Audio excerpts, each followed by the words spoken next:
Sheffield, I think Westfield Cemetery in Loxley, Sheffield, I do believe, and I'm here to find the grave of Steve Clark, who very famously the guitarist for one of Sheffield's most famous bands, and Sheffield has produced a lot of great bands. Def Leppard. Yeah, if I find it, I'll show you.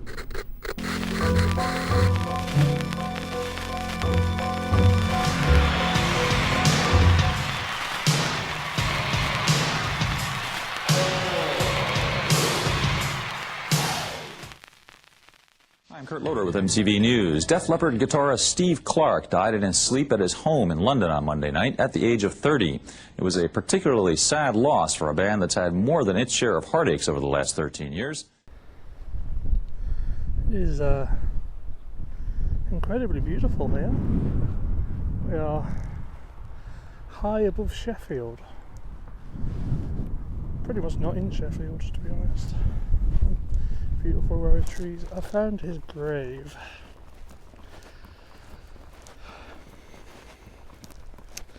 He is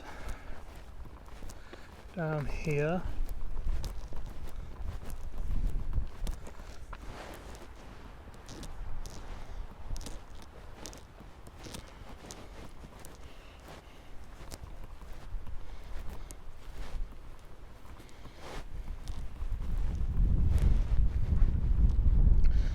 The Swan Song in memory of Steve M. Clark, a dearly loved son and brother who died 8th of January 1991, 30 years old. Memories are treasures, fragrant and sweet, to cherish, to hold, forever to keep.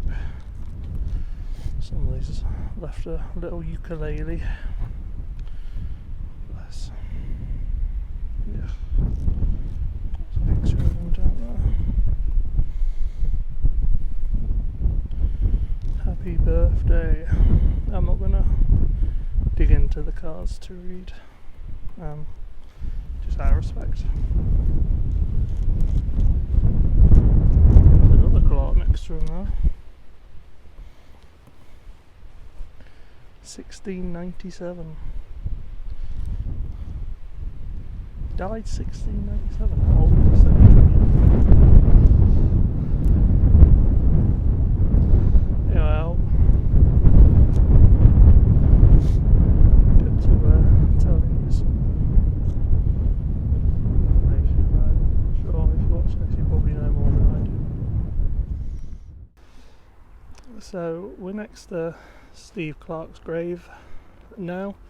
I'm sure I'll put on how to get to the grave, or I've already done it, but I feel a bit rude. Just stood here, I don't know why. Disrespectful, I don't know. So I'm going to have a little walk and talk to you. So I grew up in the 90s. I was born when Def Leppard were reaching their peak, and the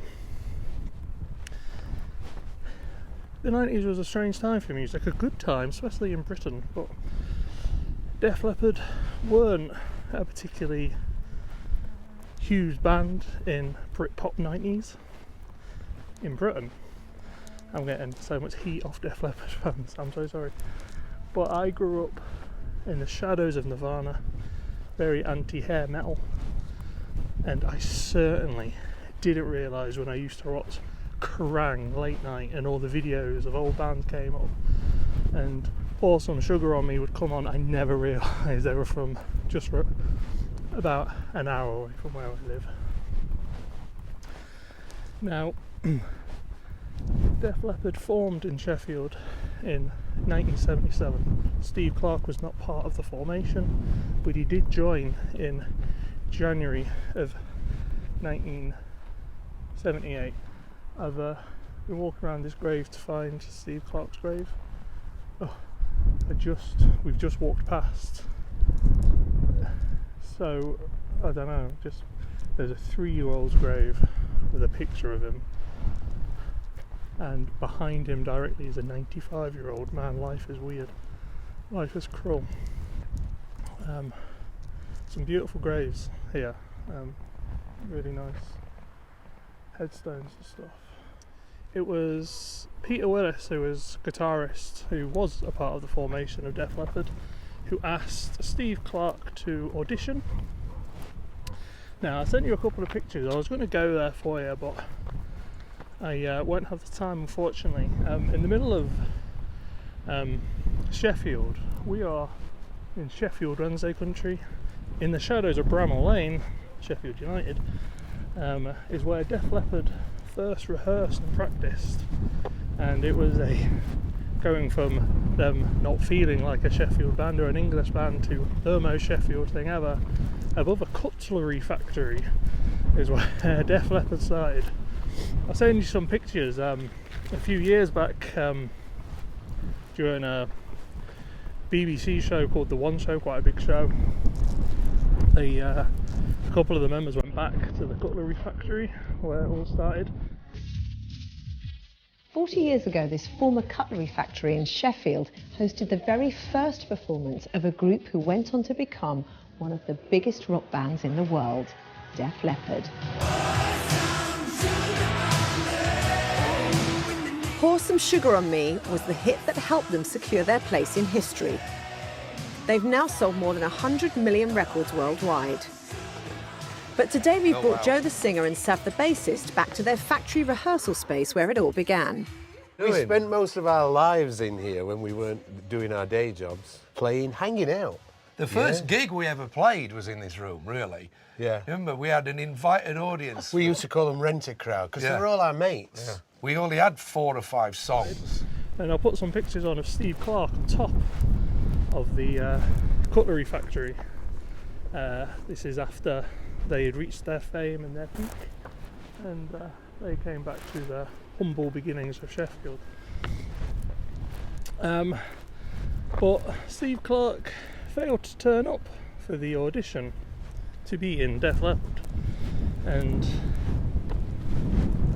then Pete Willis saw him at a Judas Priest gig and asked him to audition again, and this time he did. I love the stories of the pre-mobile phone era, where somebody doesn't turn up, you don't see them until you're at a Judas Priest gig. Look at the background, how beautiful. I don't get out much anymore. So Steve Clark was in Def Leppard. Steve Clark quickly found himself being the main songwriter in Def Leppard. This is according to Wikipedia, so take it with a grain of salt. He composed 90% of Def Leppard's music. Now, if you know to the contrary, please let me know. Def Leppard aren't my favourite band. I, again, grew up in that era just after, and it was mainly the Beatles and the Stones that stood the test of time for me. I appreciate they are absolutely massive. Def Leppard are like one of those bands where their logo is iconic. Just the Def Leppard logo is incredibly iconic, and people wear it without really knowing who they are.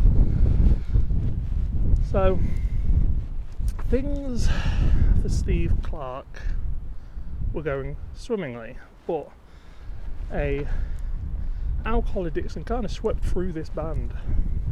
Now, Pete Willis, who was a guitarist and very good friends with Steve Clark, was fired from Def Leppard.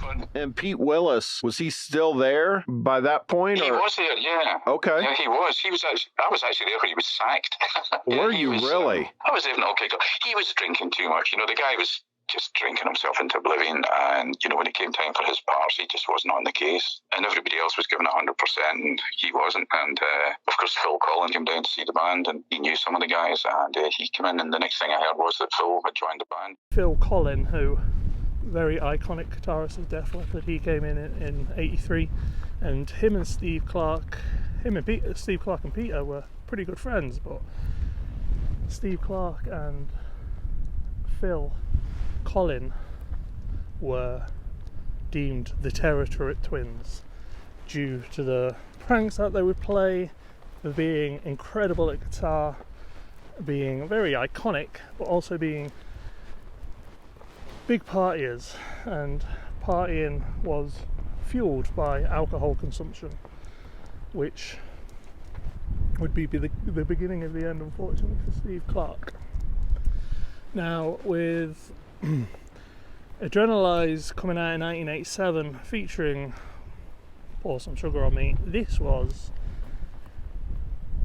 even through just doing research, a lot more successful album in America than I ever realised. Absolutely huge thing. And Def Leppard were iconic household names, and with fame came things being easy to get. And when you're a burgeoning alcoholic, probably not the best thing. Now, Phil Collins and Steve Clark would abuse alcohol, and Phil Collins in the late 80s, realising things were getting a bit out of hand, he was able to curtail his drinking, thankfully, and he still plays with the band. He's still a very iconic guitar player in history. But unfortunately, Steve Clark wasn't able to stop drinking.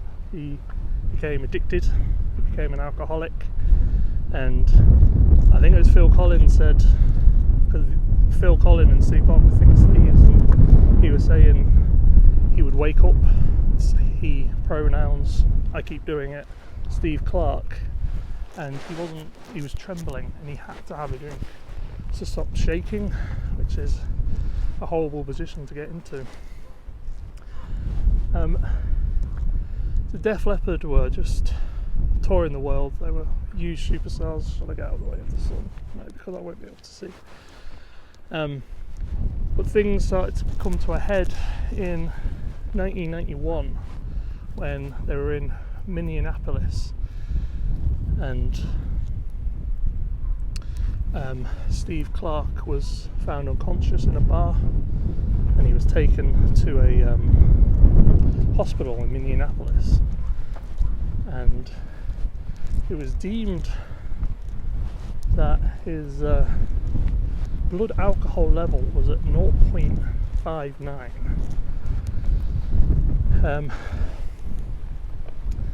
I'm not the best person to speak to about these things, but I have worked with alcoholics quite closely in a supporting role, and there was one lad I worked with who, his skin was yellow. He was so poorly. Poorly is sick in the UK, and his blood alcohol level was 0.4 something.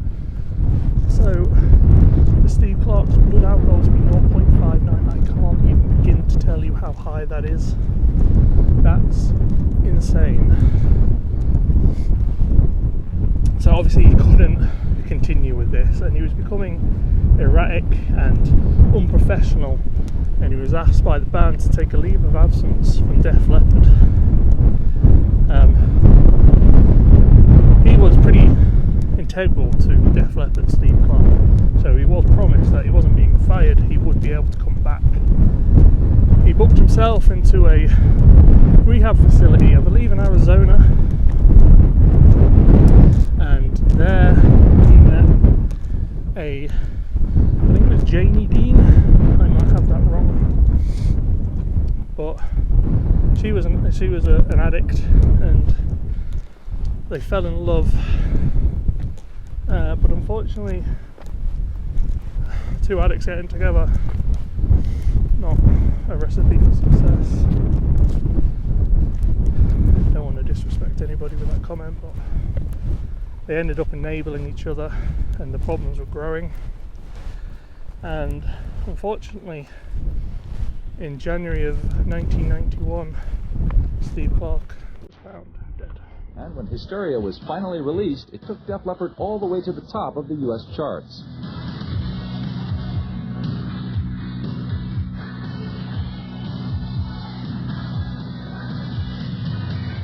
But all the fame and fortune in the world couldn't help Steve Clark kick his drinking problem. And in the end, Def Leppard's remarkable success couldn't save his life either.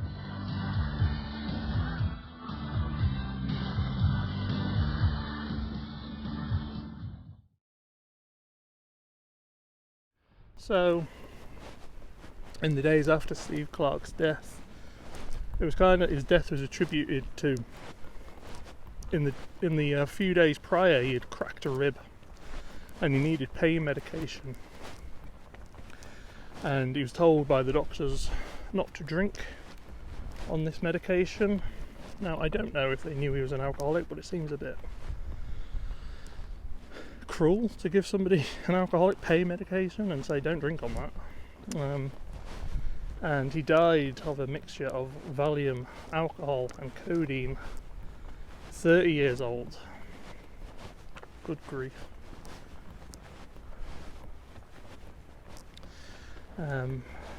He leaves behind a massive legacy. Def Leppard are one of England's most successful exports to American music. We have produced many a good band.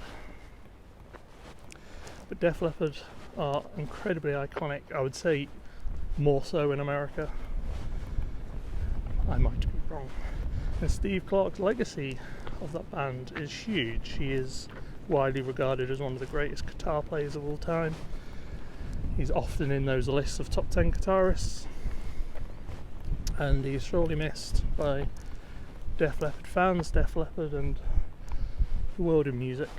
And alcohol is truly the devil. If you find yourself drinking everyone at night, get some help. Lots of people are functioning alcoholics, but it gets out of hand. I have personal experience of only the last few months of this, but that's neither here nor there. I'll walk back to the grave, take a few pictures. Quick video. I thank you all so much for watching. I should say, some people say if you are watching this and you want to see others and you see some of true crime and weird stuff, I do have a music playlist. Music videos are my favourite to do. I love music, and I hope you enjoyed the video. Take it easy, bye bye. I will just say before I go, the green bin just beyond there, that's the entrance. And if you do want to see Steve Clark, if you're in Sheffield, I would say we're about 5 miles from Sheffield city centre. Just do a left when you come in, stay left, go past 2 benches, and he is the second grave in, so he is there.